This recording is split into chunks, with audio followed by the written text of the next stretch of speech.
Baahubali 2 trailer విడుదలై సంచలనం సృష్టిస్తోంది. ట్రైలర్ విడుదలైన రోజు నుంచే యూట్యూబ్లో గతంలో ఉన్న అన్ని సినిమాల రికార్డుల్ని బ్రేక్ చేస్తుంది. మొత్తంగా ట్రైలర్ విడుదలైన 2 రోజులు పూర్తయ్యేసరికి 50 మిలియన్ వ్యూస్ ని క్రాస్ చేసింది. అయితే ఈ ట్రైలర్ కి అన్ని వ్యూస్ రావడానికి సినిమాపై ముందు నుంచి ఉన్న క్రేజ్ ఒకటైతే, దానికి తోడుగా నిలబడింది మాత్రం రిలయన్స్ కొత్తగా ప్రవేశపెట్టిన జియో ఫ్రీ డేటా ఆఫర్ అని విశ్లేషకులు అభిప్రాయపడుతున్నారు. ఇది నిజమే అనిపిస్తుంది కూడాను.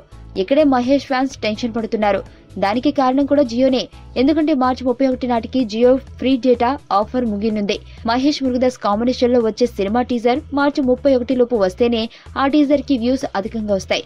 లేదంటే వ్యూస్ తగ్గిపోయే అవకాశం ఉందని ఆలోచనలు పడ్డారట. జియో ఆఫర్ ఖైదీ నెంబర్ 150, గౌతమిపుత్ర శాతకర్ణి, దువ్వాడ జగన్నాథం బాహుబలి 2 కి బాగానే సపోర్ట్ ఇచ్చింది. మరి మహేష్ జియో ఆఫర్ ని వాడుకుంటాడో లేదో.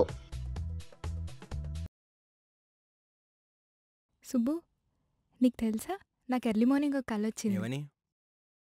నువ్వు నన్ను జ్యువెలరీ షాప్కి తీసుకెళ్ళి వడ్డానం కొనిచ్చావంట. ఏ టైంకి? గుర్తులేదు సుబ్బు, 5కి అనుకుంటా. అదే మరి 5కి మీ బాబొచ్చి బిల్లు కట్టినట్టు నాకు కాల్ వచ్చింది.